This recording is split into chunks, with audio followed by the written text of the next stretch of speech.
Speaker Khyber Pakhtunkhwa assembly Babar Salim की तहकीकात पर इंटरनल अकाउंटेबिलिटी कमेटी में इख्तलाफ पैदा हो गया है। कमेटी के रुकन काजी अनवर एडवोकेट ने बाबर सलीम स्वाति की रिपोर्ट सलमान अकरम राजा को भेजी, जिसमें पार्टी में इख्तलाफ पाया जाता है। हमारे साथ मौजूद हैं अबू बकर सिद्दीक, नुमाइंदा जियो न्यूज़, उनसे तफसील जानेंगे। अबू बकर, बाबर सलीम स्वाति को तो क्लीन चिट दी गई है, लेकिन ये पीटीआई में चल क्या रहा है? Who is in charge? कहते हैं कि बानी पीटीआई की रिपोर्ट देनी है, सलमान अकरम राजा मांगते हैं, उन्हें भी दे दी जाती है। क्या मामला है ये?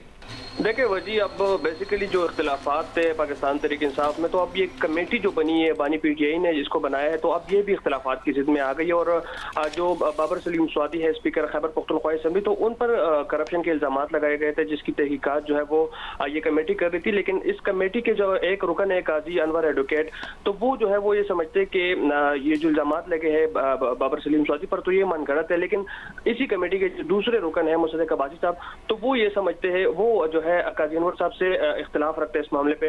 तो इसी हवाले से जो है, चूंकि इससे कबल जो हुआ, जो रिपोर्ट्स बनी थी, तो वो बानी पीटीआई को पेश की गई थी और अल-यमीन गंडापुर से भी वो रिपोर्ट डिस्कस हुई थी। लेकिन अब के बार जो है काजी अनवर एडवोकेट ने एक रिपोर्ट तैयार की है और वो रिपोर्ट उन्होंने सलमान अकरम राजा को जो है वो भेजी है। और कमेटी जराए का ये बताना है कि कमेटी के जो रुकन है, तो उन्होंने ये तहकीकाती रिपोर्ट जब सलमान अकरम राजा को उन्होंने भेजी, तो उस पर जो दो दीगर अरकान है कमेटी के, शाह फरमान और मुसद्दिक अब्बासी, उनको जो है एतमाद में नहीं लिया गया। और इसी पर जो है ये कमेटी के जो दीगर दो अरकान है, तो वो इस बात पे सख्त नाला है।